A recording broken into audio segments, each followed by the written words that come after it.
Muhtaram Ali İslam birodarlar, og'iz ochadigan vaqti iftor vaqti bo'ldi. Bismillahirrohmanirrohim. Allohumma laka sumtu va bika amantu va alayka tavakkaltu va ala rizqika aftartu. Alloh subhanahu va taolo muborak Ramazon oyining rahmat dahasi 7-kun ro'zasini alhamdulillah sog' salomatlik bilan nihoyasiga yetkazdik. Keyingi kunlarni ham mukammal ado etishlik uchun sabr, toqat va ixlos ato aylasin. Bugungi muborak kunda qadrdon do'stlarini yangi xonadonga taklif qilib iftorlik ihsonini qilayotgan Sobirjon ukamizning fi sabililloh ihsonlarini dargohda qabul aylasin.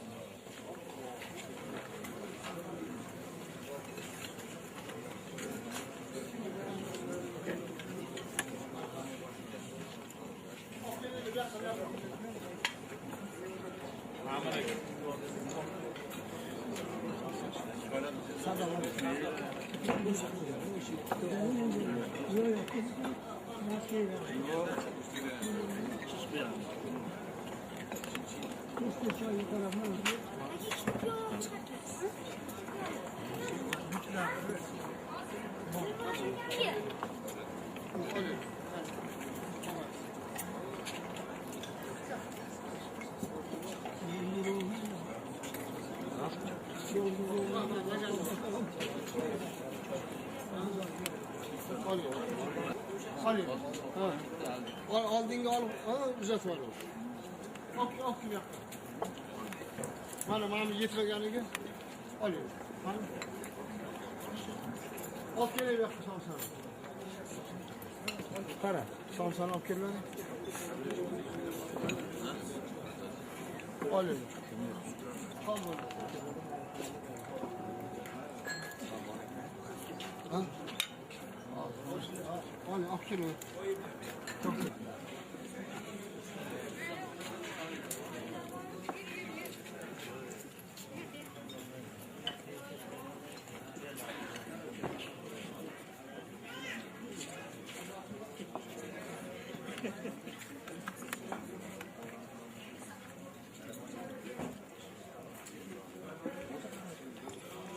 Shom namozini o'quvchilar bo'lsa ichkariga marhamat.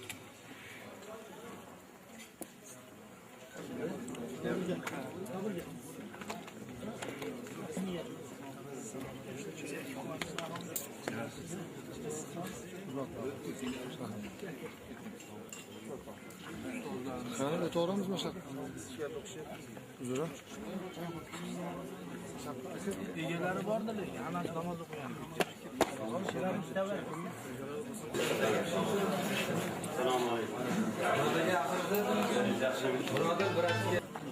Musulmon birodarlar, ushbu muborak Ramazon oyining rahmat dahasi 7-kun iftorlik dasturxonini xalqimizning ardoqli san'atkorlaridan biri Sobirjon Mo'minov Alloh bergan yangi xonadonlarda siz biz qadrdon yor do'stlarini saxovat bilan yozilgan dasturxon atrofiga jam qilishlik bilan siz biz ahli jamoat duosini olish niyatidalar.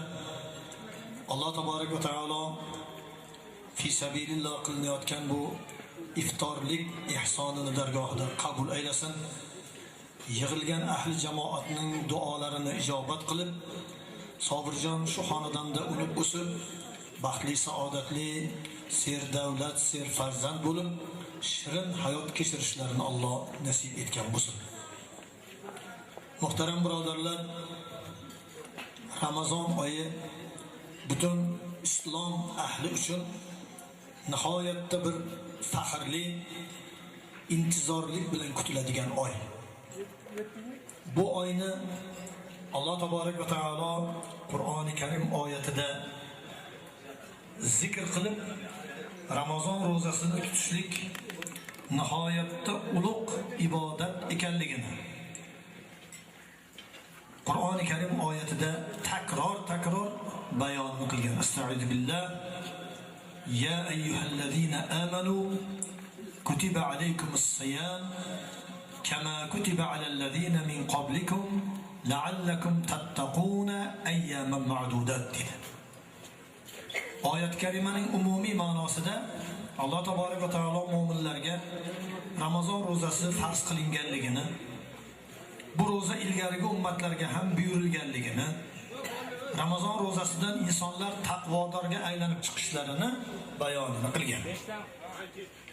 Ammo oyat karimaning har bir jumlasini agar tahlil qiladigan bo'lsak, bunda siz va biz mo'min musulmonlar uchun 4 ta hikmat bor. Birinchi hikmat shuki, Alloh taolo bu farzni ya ayyuhallazina amanu degan so'z bilan, xitob bilan boshlayapti. Ey iymon keltirgan kishilar, sizlarga Ramazon ro'zasi farz qilindi.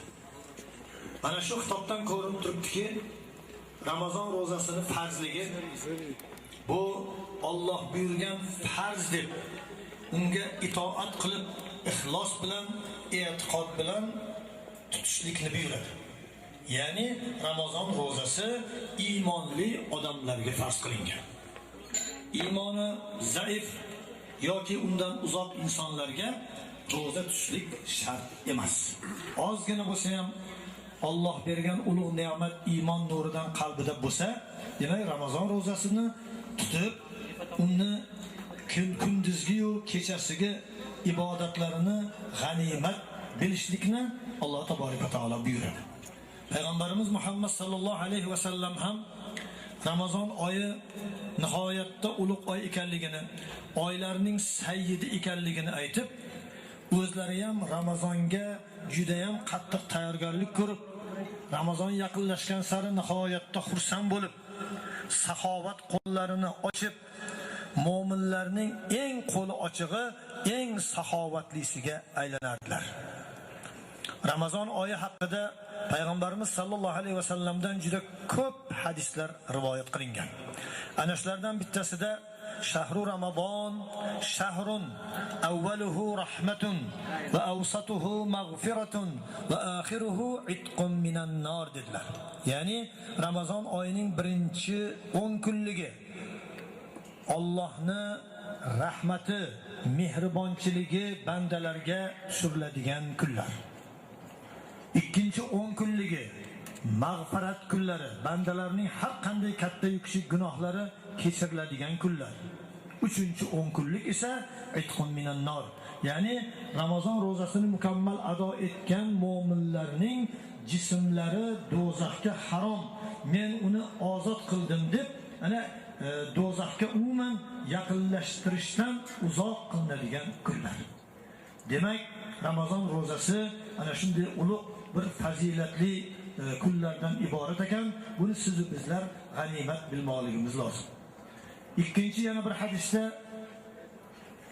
inna lil jannati baban yuqalu lahu rayyan la yadkhuluhu illa as-soimun.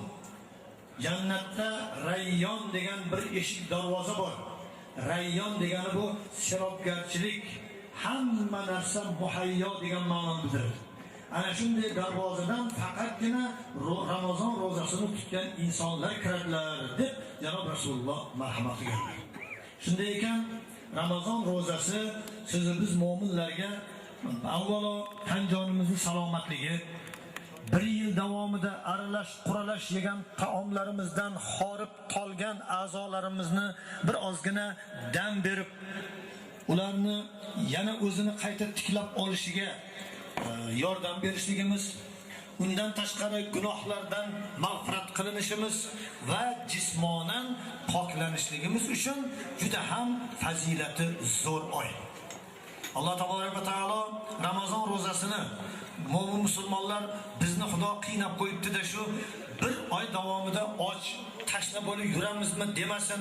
Bu odamzod yer yuziga tushirilibdiki, hamma payg'ambarlarning ummatlariga ham buyurilgan deb kama kutiba alallazina min qablikum degan ta'kidni qildi. Ya'ni sizlardan avvalgi ummatlarga ham Ramazon ro'zasi farz qilingan edi. Demak, Hazrati Odamdan payg'ambarimiz Muhammad sallallohu alayhi vasallamgacha 124 ming payg'ambar o'tgan bo'lsalar, bu payg'ambarlar qaysi bir joyda, qaysi bir millatga payg'ambar qilib yuborilgan bo'lmasinlar, o'z qavmlarini Ramazon ro'zasini tutishlikni farz ekanligini bayon qilib, bunga targ'ib qilganlar. Inchunin arab, fors, ingliz, turk, hind, xitoy, yapon, yer yuzida qanday millat bo'lmasinki, ularga albatta payg'ambar borgan va bu payg'ambarlar Ramazon ro'zasi tutishni ularga targ'ib qilganlar. Uchinchi hikmat shundan iboratki, Alloh taborak va taolo la'allakum tattaqun dedi. Ramazon ro'zasidan taqvodor insonga aylanib chiqsalaring. Xo'p, taqvodor deb kimni aytamiz? Bir oy o'zini och va tashnalikka ro'para qilgan odam shu bilan taqvodorga aylanib qoladimi? Yo'q. Aslida olganda taqvodor degan so'z vaqiya, yaqi, viqoun va taqvo bu arabcha so'z bo'lib, o'zining jismini do'zax olovidan himoya qiluvchi inson degani, taqvodor degani. Demak, Ramazon ro'zasidan biz qanday qilib taqvodor bo'lib chiqamiz? Birinchidan 30 kun ro'za tutishlik bilan o'zimizni halol dasturxonimizdan saharlik qilib, kechqurun o'sha dasturxondan iftorlik qilib yoki ixlosli mo'min musulmonlarning halol ibodat uchun yozilgan iftorli dasturxonlaridan iftorlik qilishlik bilan biz o'zimizni har xil aralash-quralash taomlar yeyishdan o'zimizni parhez qilamiz va bir oy davomida faqat halol taom, shubhasiz taom yeganimizdan keyin demak jismimiz pok bo'ladi. Ammo payg'ambarimiz sallallohu alayhi vasallam faqat jismonan pok odam bo'lishning o'zi taqvodorlikka yetmaydi deb marhamat qilganlarki, agar Ramazon ro'zasini tutgan inson ovqatdan, ichishdan o'zini tiysa-yu, ammo tilini behuda, moloyani, hazil mazax, haqorat, g'iybat, ginakudurat, mana shunga o'xshagan yomon so'zlardan agar tilini tiymasa va xulqi odobini tuzatmaydigan bo'lsa, u odamga Ramazondan ochlik bilan tashnanlikdan boshqa hech narsa qolmaydi deganlar.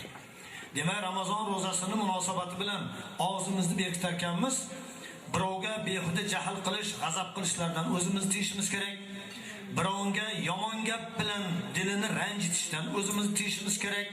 Takabburlik, manmanlik qilishdan o'zimizni tiyib, xulq va odobni ham, tilimizdan chiqadigan so'zlarni ham faqat yaxshisiga odatlanishimiz kerak. Va hatto Ramazonda bir odam bilmasdan ikkinchi bir odamni agar haqorat so'zi bilan so'z so'kvoradigan bo'lsa, o'shanga yarasha javob bermasdan, birodar, men ro'zadorman deb o'zini ro'zador ekanligini eslatib qo'yishlik kerak. Mana shu tariqa kamtarlik bilan, g'azabini ichiga yutishlik bilan, xulqini poklashlik bilan inson Ramazondan pok bo'lib chiqadi. Albatta taomlari halol bo'lgandan keyin, odob axloqi nihoyatda yaxshi, muloyim bo'lgandan keyin, tili shirin bo'lgandan keyin, demak, mana shu odamgina taqvodor deyiladi. Shunday odam el yurtni ham, xalqni ham roziligini topadi, Xudoni ham roziligini topadi, haqiqiy taqvodor insonga aylanadi.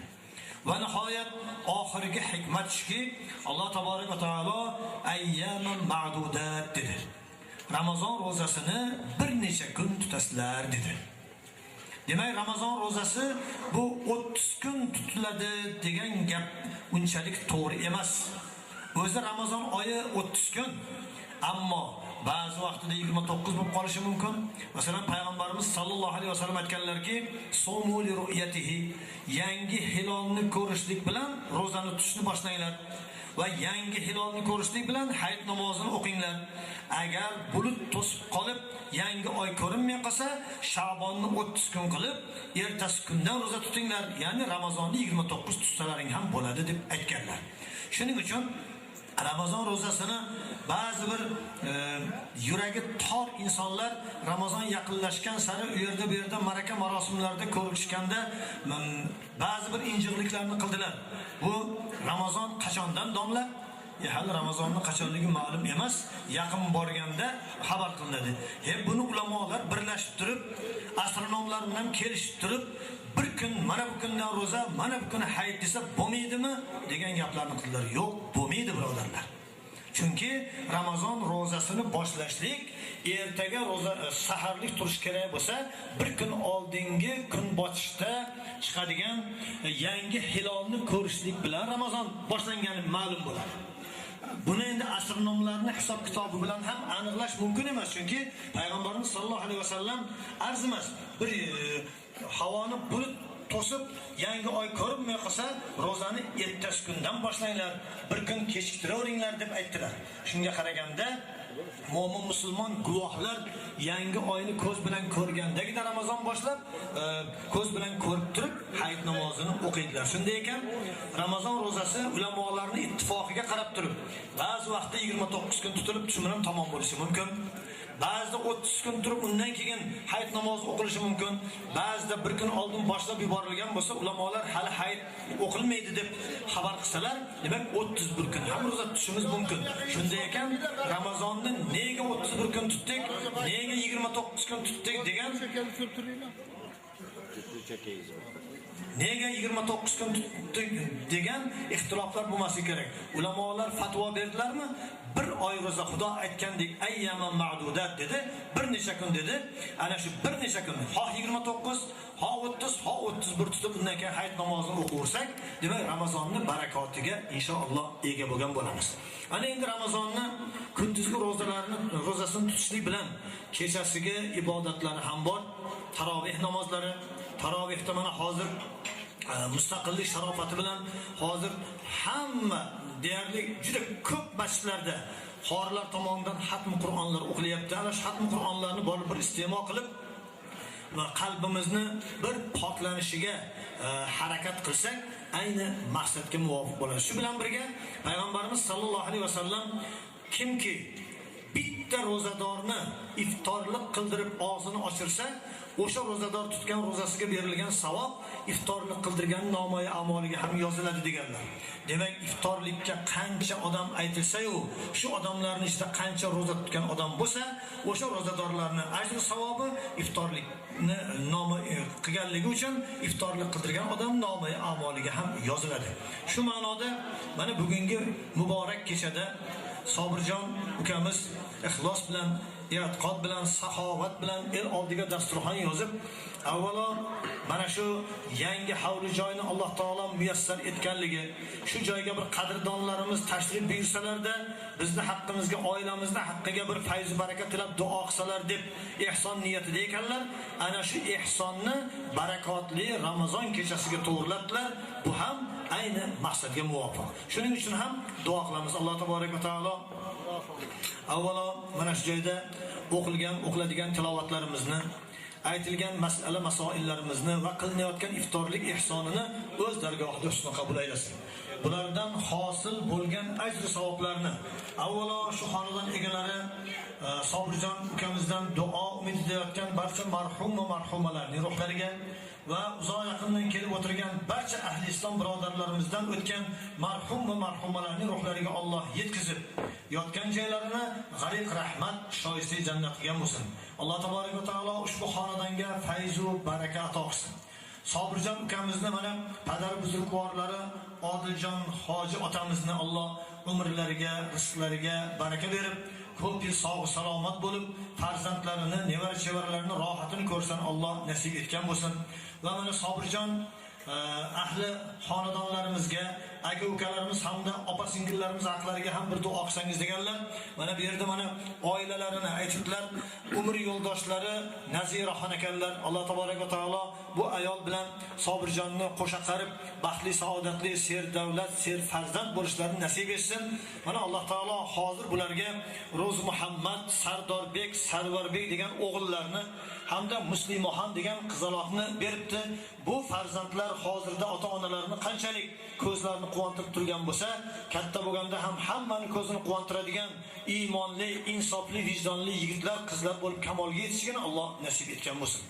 va shu bilan birga Sobirjonni akalari Ismoiljon, Isroiljon hamda Muhammad Solih va ukalari Muhammad Alini haqlariga, undan keyin opa-singillari Matlubaxon, Muborakxon, Nigoraxon opalari va Diloramxon singillarining haqlariga ham duo qilamiz. Alloh taborak va taolo bu aka-ukalarni, opa-singillarni ham umrlariga, rizqlariga baraka ato qilsin. Xonadonlarda hamisha tinchlik, xotirjamlik, farovonlik bo'lsin.